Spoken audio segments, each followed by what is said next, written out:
Hi, I'm Paul Begley. Well, let's focus on Iraq. And I know that the United States have withdrawn what they call the combat portion of the war, but have left 50,000 soldiers will be the drawdown. And they're going to help hold the peace, help stabilize a democracy, a young democracy in the Arabic world to hold ground. Meanwhile, the war continues to rage on in Afghanistan. And now with this new uprising in Tanzania and the hope that the European Union will step in and try to secure a democracy, you begin to feel the liberation of those who need the freedom. Well, Operation Iraqi Freedom is still under a siege or under attack as they try to assassinate a governor for the 4th time. Let's go there right now. This is by the Associated Press.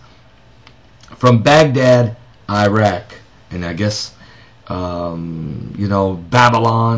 the great city, the great whore. Babylon continues to be the Mecca, if you will, and I know that's Saudi Arabia, but Babylon continues to be a capital of intense spiritual battle and struggle.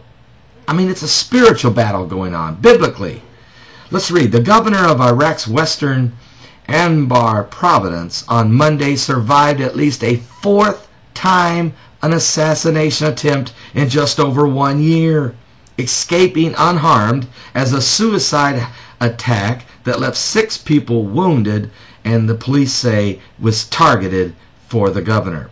Governor Qasim Al-Fahadani, a former businessman who has has some very good friendly ties with the United States military, lost his arm and underwent intensive surgeries to rebuild a leg after a suicide bomber tried to kill him back in December of 2009.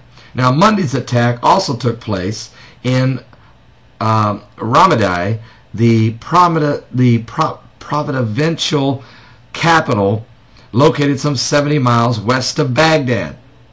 When the bomber rammed his car into the governor's 12-vehicle convoy and exploded, the governor was not hurt in the blast, but 3 of his guards and 3 bystanders were wounded.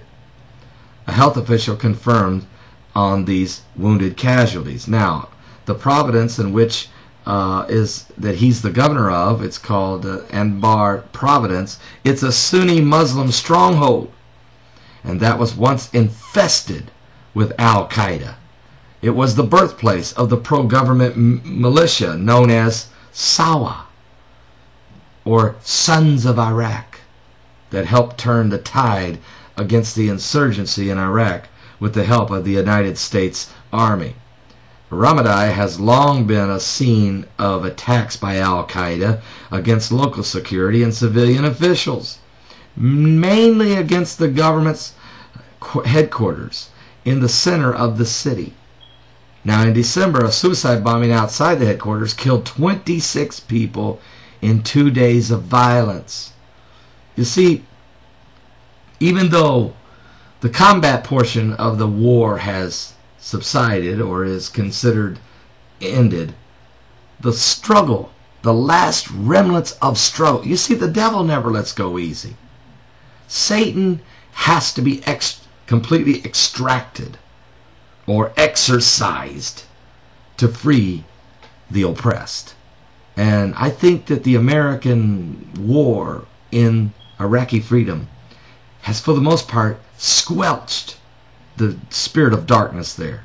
The dictatorship of Saddam Hussein, the evil dictator, the butcher from Baghdad.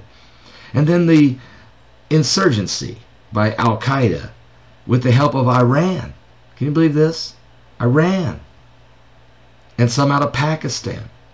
And even some help coming out of Syria, fighting against the Americans and the hope of democracy. Good news is Iraq has got a government. It does got a handle. Yes, there's problems. But they have a strong enough strength right now that they're establishing it. And I think in the long run, the people will be free. I'm Paul Begley, and I pray for the people of Iraq. I pray for this governor. I think he's a great man. 4th time they've tried to assassinate him. This guy's lost an arm and he's almost lost a leg. He's not going to stop, people. He's committed. He'll die for freedom. And no greater love than this, than a man that would lay down his life for his friends. I think we should pray for this governor. The insurgency is like a caged animal. It's like a cornered rat. It's doing a last-ditch effort, but it's defeated.